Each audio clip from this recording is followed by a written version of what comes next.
First of all, I thank you for patiently waiting for all the speakers, and but you also got the opportunity to listen to so many diverse voice. For those who are not familiar, many have heard in the Pakistani diasporas, in the Pakistani intelligentsia, the name of Ryan Grimm, his publication, which is I consider one of the most important voices of the global South within United States. And I would like to sit down with Ryan Grimm to understand the dynamics that control the U.S. media, how the narratives shaped over here. Ryan is now the bureau chief of this important publication, Intercept in Washington, D.C. Before this, he had been the bureau chief of another very important publication in United States, Huffington Post, which is known worldwide. The Intercept has written extensively on Pakistan. In fact, many efforts which we have done through our social media pale into insignificance. The 3 or 4 stories that came into from the Intercept have made the U.S. establishment on defensive. They actually were compelled to answer back, and it was a huge impact inside Pakistan, across the world as well. Ryan is also an author of more than one book. I just got his latest book on the Squad, which is the left side politics of the Democratic Party. Ryan, you have heard everyone. My question is this: what is the way forward? And what is the significance of the Cyphergate, for which Imran Khan is facing sort of a death penalty? And what is the way forward between the United States and between the people of Pakistan and Imran Khan? I think your last speaker said it well. Is that the West may say a lot of things about the values that it holds, but what it understands is power. And until Pakistan, inside Pakistan, and also over here in the United States, with an organized lobby that forces Washington to pay attention to Pakistani Americans, it will, Pakistan will be kind of at the whim of global powers. You and I were on Capitol Hill a week or two ago, and I mentioned that there's a kind of famous saying in Washington that says, if you're not at the table, you're on the menu.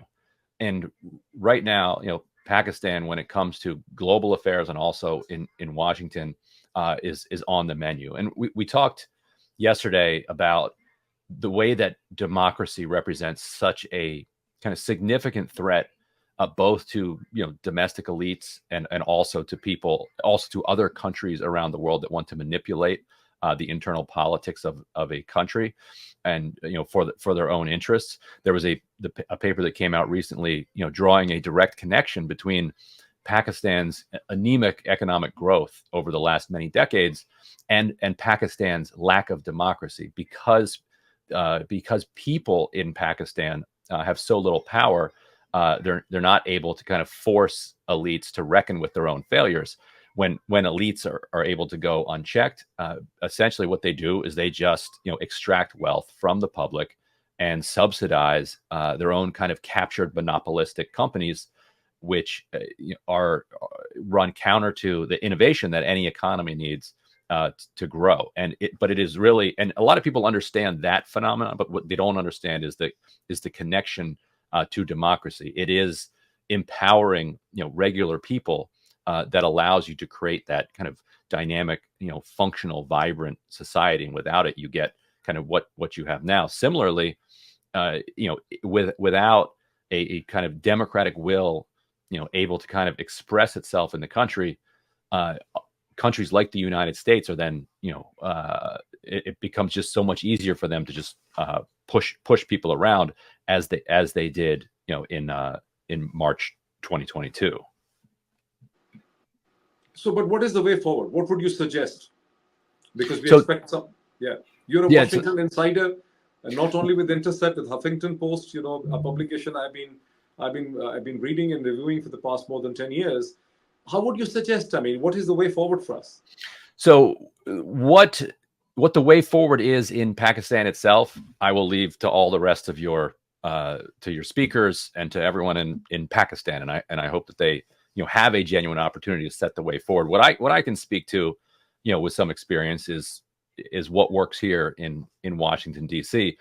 And one anecdote I think puts all of this into context. So around 10 days or so, a week to 10 days after the Russian invasion of Ukraine, Don Liu, the famous Don Liu, was brought before the Senate Foreign Relations Committee, which is the major committee that basically provides oversight on U.S. foreign policy. Don Liu, at that hearing, was called to the carpet. He was chastised by one of the most well-respected, if not the most well-respected, Democratic senator when it comes to foreign policy, Chris Van Hollen. And what Liu was hit for was not doing the diplomatic work ahead of the invasion and not speaking to the Pakistani government to try to win the Pakistani government, win Imran Khan over to the kind of Ukrainian side. It's one thing if a diplomat tries and fails, but what Don Liu was getting yelled at for was just completely overlooking Pakistan. And so Don Liu was at the hearing complaining because just the day before, Imran Khan had been at a rally and said, telling the European Union, we're not your slaves. We're going to remain neutral in this conflict. And so Don Liu is complaining about that. But Senator Chris Van Hollen was responding and saying, well, what did you do?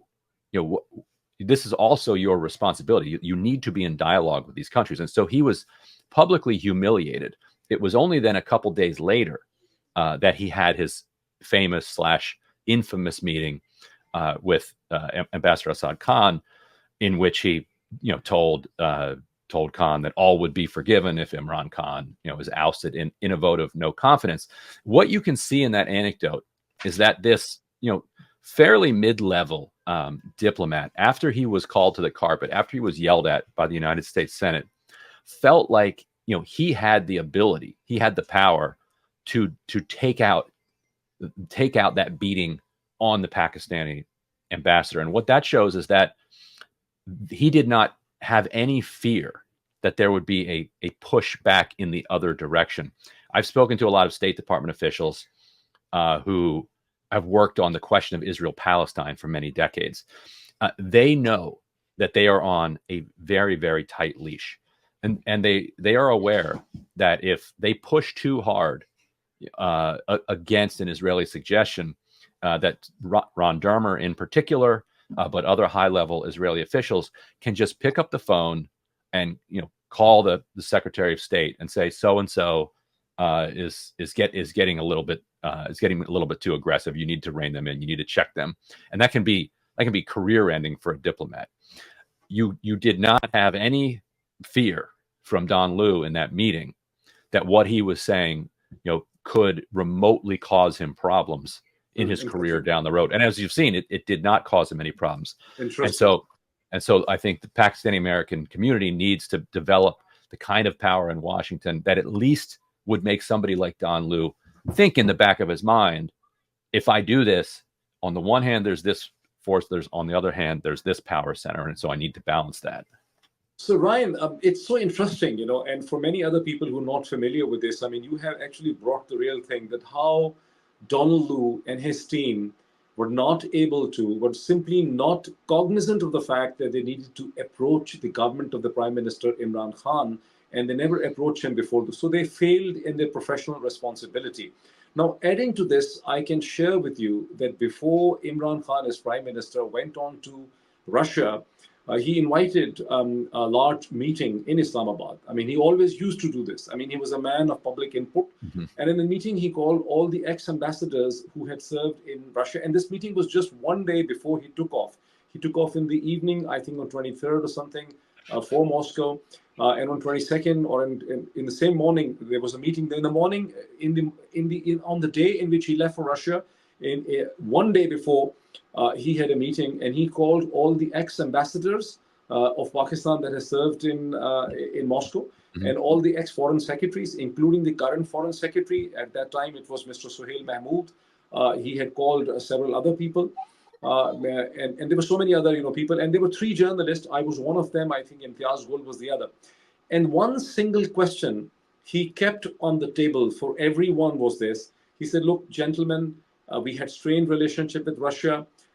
There is a Russian invitation which was pending for the past several months. It kept on delaying for several reasons. But now, at a time when we are supposed to go to the Russia, and also keep in the mind that he was supposed to go to the Russia in the beginning of February, but that trip was rescheduled because of the Winter Olympics. Because the Winter Olympics in Beijing were boycotted by the Western countries led by United States. Though the Pakistani trip to Moscow was rescheduled because the Pakistani leadership and the Russian leadership both had to go to the Winter Olympics. Otherwise, the Pakistani visit would have taken between the 1st and the 3rd or the 5th February of 2022. But in this meeting, which is a historic meeting, and I dovetail it with what you tell, Imran Khan asked everybody to basically think on this and tell us, should I go to Moscow at this time because I fear that the war is impending? The scenario is that the war. So everyone in that room, including all ex-ambassadors, diplomats, the foreign secretary, the ex-foreign secretaries, and the journalists, none of the Pakistani people had the slightest cognizance and understanding of the European and the Western sensitivity on the issue of Ukraine. All they were basically possessed is that if we didn't go to Moscow at this time, we always had strained relationship. We have worked for the past 10, 15 years through the Druzhba commando exercises and so many contacts across, the world with the Russians and Chinese have helped with this. If we didn't go to Moscow at the time, Putin would be upset and our relationship with Russia would have a setback. So there were total disconnect, and I am just basically connecting the two dots because what you tell from the Washington perspective and what I'm telling you from Islamabad perspective is it was an utmost failure on the part of the team of the Secretary Blinken, Tony Blinken, and Donald Lu, that they never took. Had the American government approached the Prime Minister Imran Khan's team at the highest level, they were told us that, look, there are reservations. You shouldn't really go to Russia at the time. There was absolutely no possibility. So much so that Imran Khan told his audience that I have also checked with the Pakistani military chief, and the military was of the firm view, General Bajwa was of the firm view that he should go, and he said we will explain to the American side. So Imran Khan was the only one who was worried that how the Americans and the West are going to react to it. And subsequently, he also told the journalists after the visit that just before leaving, he again called the army chief, General Bajwa, and he said, look, the war looks totally imminent. Should we go and should we not go? And the army chief again and the intelligence said to him that you should go. So I think this perspective itself has never been understood over here. So what are your thoughts? I would just I request you to make some comments on it, and then we can move ahead. That's a fascinating point because I wonder, if there were reservations expressed from the United States, they would have been, through the national security team, and they would have been sent, and the military would have been aware. It raises a fascinating question of whether or not he was set up, whether or not Bajwa actually did know that this was a red line for the United States, and encouraged him to go anyway because he knew what this the effect that this would have, but also that does not excuse the State Department. That does not excuse the diplomats their obligation to just do the basic point. You can argue that Khan should do whatever he wants, but he should do it fully aware from every perspective of what the kind of geopolitical implications are. If he understands this is a red line for the United States, and he says, "Well, we're sovereign, and we've got this meeting scheduled, and we're going to go anyway," then great, more power to him. But he should be, he should have that information. He was never warned. But my last question before I let you go, Ryan. While this is important, whatever happened between Donald Lu and all this, I had a lot of access to the diplomatic community, the Western diplomatic community, also the Indian diplomatic community in Islamabad, because I was a publisher. My publication was going to all the diplomatic missions. It was a substantive publication, the magazine, the Global Village Space magazine. I had started feeling this thing as early as 2021, the beginning, when the Biden administration took hold on 20th January. After 20th January, I started sensing this thing, that something is happening, and I kept on hearing this thing, that Imran Khan is not getting the bigger picture. He doesn't understand us. He's a sort of a nuisance. He's very rigid. Imran Khan has to go. He is going to be in the dustbin of the history. He's not acceptable. I heard these statements from the Western diplomats and also from the Indian diplomats. And I also heard this thing that General Bajwa is the man who's going to deliver for peace in South Asia. He has delivered for the ceasefire. So whereas the Donald Lu's reaction, which you have just mentioned, his failure becomes important. I think the idea to get rid of the Imran Khan was being incubated for quite some time. Your thoughts on it?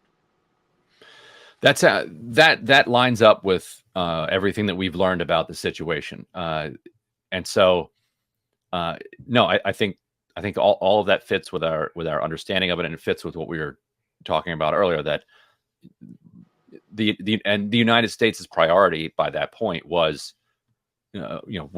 Ukraine and Russia up here, and then everything else way down below where you can't even see. And so when those situations arise, the U.S. is very quick to make very major decisions quickly. But I think you're right that it was headed in that direction before that, and there might be some relationship between his good relationship with Donald Trump. It's ironic that a country can be punished by one American administration for having good relations with a different administration, as if the navigating the relationship wasn't difficult enough already. So it's getting longer. I know it's getting longer, but just one last a very interesting piece of information I wanted to share with you, because you mentioned Jake Sullivan's national security team. When Imran Khan and the Pakistani delegation had arrived in Moscow, and they were in a hotel next to Kremlin, in the morning at 5 a.m. in the Moscow morning, Jake Sullivan calls the Pakistani NSA, Dr. Moeed Yusuf, which I found out from the Prime Minister's team subsequently. And Jake Sullivan demands from, and by the time Russia had already, in the early morning, attacked Ukraine formally, which was in fact a huge, I think, a huge betrayal on the part of Putin that was very clandestine, devilish, and diabolical, that he made Pakistani Prime Minister into Moscow. And then he basically he could have delayed that attack 1 day later, 2 days later. But Jake Sullivan called Dr. Moeed Yusuf, who was sleeping then, and asked him to go back to take the Pakistani delegation. It was one hell of a command. And asked, one command from the 10 commandments, and asked the Pakistani Prime Minister to go back to Islamabad. So Moeed Yusuf, I have been told, comes up in his shorts, and he starts knocking at the door of the military secretary. He starts waking up the other people, and they all assemble in the room, in the hotel room of Prime Minister Imran Khan. And they said, Jake Sullivan and the American government wants us to go back. And Imran Khan looks at the window, and he draws the curtain, and he took the Russians were marching. They were preparing for the Guard of Honor for the Pakistani side. And he said, guys, we are not stuck. We can't go back at this point. It's simply not possible. If not coming here would have been, a problem. But now leaving like this, would have been a total slap on the face of the Russians. So he said, now we cannot go back at this point. I just want to share this with you, Ryan. But thank you so much for joining us. You've been very patient, and I look forward to getting in touch with our own discussion on the American media. So I think with this, those are incredible details. Yeah, what a situation. Yeah, thank you, Ryan.